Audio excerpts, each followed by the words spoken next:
മറ്റൊരു പ്രധാനപ്പെട്ട വാർത്തയിലേക്ക് കടന്നാൽ നമ്മൾ അന്തർദേശീയ വാർത്തകളിലേക്കാണ് കടക്കുന്നത്. ആദ്യഘട്ട വെടിനിർത്തൽ കരാർ അവസാനിക്കാനിരിക്കെ കൊല്ലപ്പെട്ട 4 ഇസ്രായേലി ബന്ദികളെ ഹമാസ് കൈമാറി.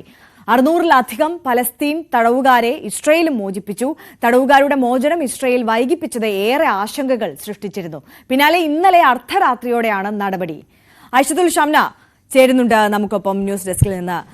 ഷംന, ഇപ്പോൾ നേരത്തെ ഉണ്ടായിരുന്ന ഈ കരാർ പ്രകാരമാണ് ഇസ്രായേലി ബന്ദികളെ ഹമാസ് മോചിപ്പിക്കുന്നത്. അതിൽ ഈ കരാറ് പാലിക്കുന്നതിൽ ഹമാസിന്റെ ഭാഗത്തു നിന്ന് പല ഘട്ടങ്ങളിലും വീഴ്ചകളൊക്കെ സംഭവിച്ചിരുന്നു. ഇതിപ്പോൾ 4 ബന്ദികളുടെ മൃതദേഹം ഇസ്രായേലിന് കൈമാറിയിരിക്കുകയാണ്. പലസ്തീൻ തടവുകാരെയാണ് പകരമായി ഇസ്രായേൽ വിട്ടു നൽകേണ്ടത്.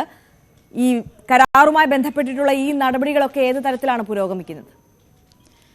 ആര്യ, ആദ്യഘട്ട വെടിനിർത്തൽ ചർച്ചകൾ അല്ലെങ്കിൽ ആ കരാറുകൾ ഇപ്പോൾ അവസാനിക്കുകയാണ്. ഏതാനും ദിവസങ്ങൾക്കകം തന്നെ ആ ആദ്യഘട്ട കരാർ അവസാനിക്കും.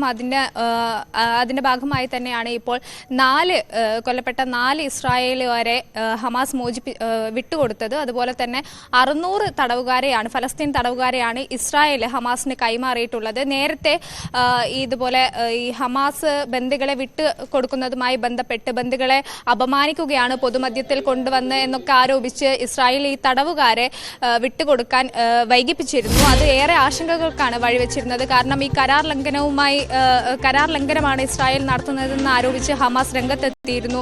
ബന്ദികളെ വിട്ടുകൊടുക്കുന്നില്ലെന്ന ആരോപണമൊക്കെ ഉണ്ടായിരുന്നു. ആ ഒരു ഘട്ടത്തിൽ ഇത് വീണ്ടും യുദ്ധം മുറുകുകയാണോ എന്ന തരത്തിലുള്ള വലിയ ആശങ്കകൾക്കാണ് വഴിവെച്ചിരുന്നത്. എന്നാൽ ഇപ്പോൾ അങ്ങനെയല്ല. ആദ്യഘട്ട കരാർ അവസാനിക്കാനിരിക്കെ ഈ ബന്ദികളെ ഇരുവരും കൈമാറിയിട്ടുണ്ട്. ഇതുവരെ 2000-ഓളം തടവുകാരെയാണ് ഇസ്രായേൽ മോചിപ്പിച്ചത്. ഒപ്പം തന്നെ കൊല്ലപ്പെട്ട 8 പേരെയും മറ്റു 3 ബന്ദികളെയും ഹമാസും തിരിച്ച് ഇസ്രായേലിന് കൈമാറിയിട്ടുണ്ട്. ഇന്നലെ അർദ്ധരാത്രിയോടുകൂടിയായിരുന്നു ഈ നടപടി ഉണ്ടായത്.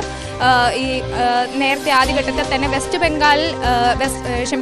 ബാങ്കിൽ 10 വർഷത്തിന് ശേഷം ഇസ്രായേൽ വീണ്ടും സൈന്യത്തെ വിന്യസിക്കുന്നു. അത് വലിയ ആശങ്കകൾക്കാണ് വഴിവെച്ചിരുന്നത്. കാരണം ഈ നെതന്യാഹു പറഞ്ഞിരുന്നത് ഏത് ഘട്ടത്തിലും ഇനി ഒരു തുറന്ന യുദ്ധത്തിലേക്ക് പോവാൻ, ഗാസ മുനമ്പിൽ ഒരു തുറന്ന യുദ്ധത്തിന് ഏത് നിമിഷവും തയ്യാറാണെന്ന് വരെ നെതന്യാഹു പറയുന്ന ഒരു സാഹചര്യം ഉണ്ടായി. അതിന് പിന്നാലെയായിരുന്നു വെസ്റ്റ് ബാങ്കിൽ അടക്കം വീണ്ടും സൈന്യത്തെ വിന്യസിച്ചിരുന്നത്. അതും ഇത്തരത്തിൽ യുദ്ധം മുറുകുകയാണ്, വീണ്ടും ശക്തിപ്പെടുകയാണ് എന്ന തരത്തിലേക്കായിരുന്നു ചർച്ചകൾ വഴിവെച്ചിരുന്നത്. പക്ഷേ ഇന്നലെ വെസ്റ്റ് ബാങ്കിൽ വെച്ച് തന്നെയാണ് ഇസ്രായേൽ തിരിച്ച് ഹമാസിന്റെ തടവിലാക്കപ്പെട്ട ഫലസ്തീനുകാരെ വിട്ടുകൊടുത്തത്. അതുകൊണ്ട് തന്നെ ഇത് തൽക്കാലത്തേക്കെങ്കിലും ഒരു ആശ്വാസമുള്ള നടപടി എന്ന് തന്നെ പറയേണ്ടിയിരിക്കുന്നു. 2ാം ഘട്ട വെടിനിർത്തൽ ചർച്ചകൾ ഉടൻ തന്നെ ആരംഭിക്കുമെന്നുമാണ് മനസ്സിലാക്കുന്നത്.